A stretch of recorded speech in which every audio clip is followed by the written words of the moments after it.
안녕하십니까. 지금은 대한민국에서 살 것이냐 말 것이냐를 결정할 때라는 제목을 가지고 말씀드리겠습니다.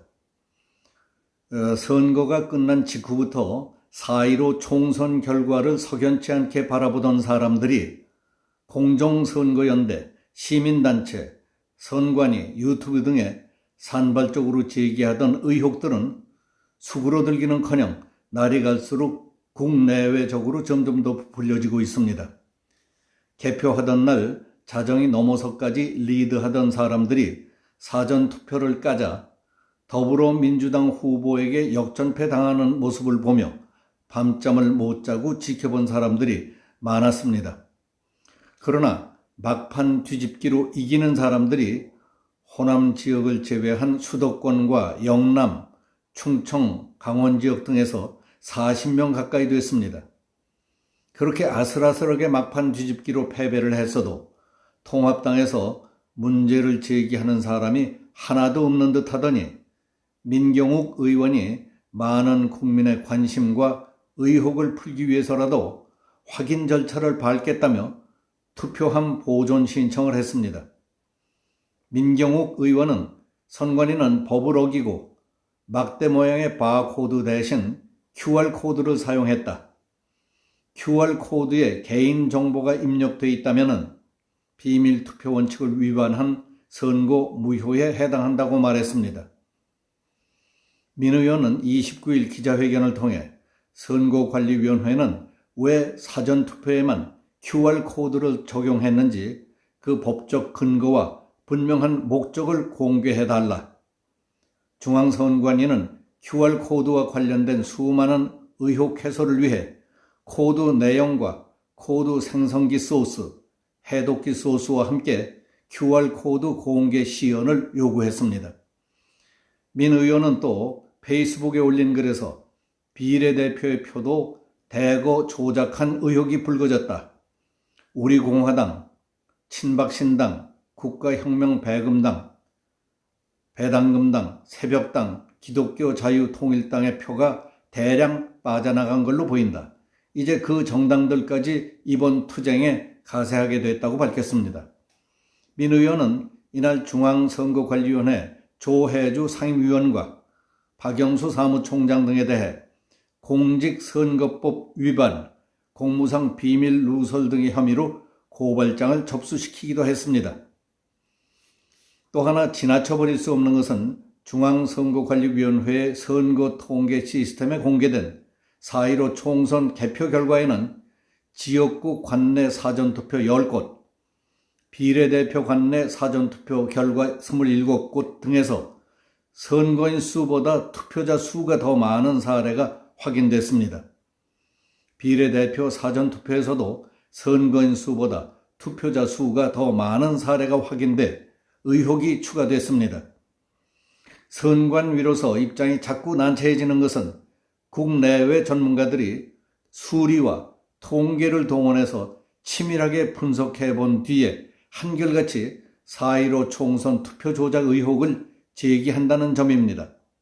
박영하 명지대학교 물리학과 교수는 투표 조작 의혹을 제기하며 통계적으로 불가능한 일이 21대 총선에서 일어났다고 했습니다. 박 교수는 이런 정도의 사건이 현실 세계에서 일어나는 것을 본다는 것은 마치 1000개의 동전을 동시에 던졌을 때 모두 앞면이 나오는 경우를 볼 수 없는 것과 같다고 했습니다. 미국 미시간 대학의 월터 메베인 교수는 한국의 2020년 4.15 총선은 부정선거였다 하는 제목의 논문을 발표했습니다. 핵심 내용은 149만 표 정도가 부정투표였고 그중 112만 표가 날조된 것이다. 나머지 36만 표 정도는 더불어민주당이 상대당으로부터 도둑질해온 표라고 분석했습니다. 월터 메베인 교수가 공략한 부정선거는 현재까지 3번 있었으며 100% 적중해왔습니다. 더 놀라운 것은 수학 천재인 로이 킴은 조작값이 문제가 아니라 조작 함수까지 발견했습니다. 발견한 공식대로 계산하면 소수점 아래 정확하게 민주당 후보의 사전 득표 숫자, 목표한 득표 숫자까지 찾아낼 수 있습니다. 공식이 발견됐다는 것은 100% 조작된 투표 결과라는 것을 의미합니다. 그리고 바실리아 TV의 젊은 유튜버 조슈아 씨가 목숨을 걸고 사명감에 불타 진실을 밝혀내고 있다는 사실을 잊어서는 안 됩니다. 우리 국내에서는 전국 각 대학의 전현직 교수들이 참여하고 있는 전국 교수 모임 정교모는 30일 4.15 총선의 부정선거 의혹과 관련해 성명을 내고 신속하고 명백하게 사실을 밝히라고 촉구했습니다. 정교모는 선거 관련 모든 증거 자료는 중앙선거관리위원회가 갖고 있기 때문에 정당성에 대한 최종 입증 책임은 의혹을 제기한 쪽이 아니라 중앙선거관리위원회 측에 있다. 개표 결과에 대한 불신이 구체적 증거 자료와 함께 제시되어 있다고 말했습니다. 정교모는 특히 전자개표의 경우 개표의 편리성을 보장하는 제도이지만은 결과의 조작 가능성을 완전히 배제할 수도 없는 것이 현실이라고 지적했습니다.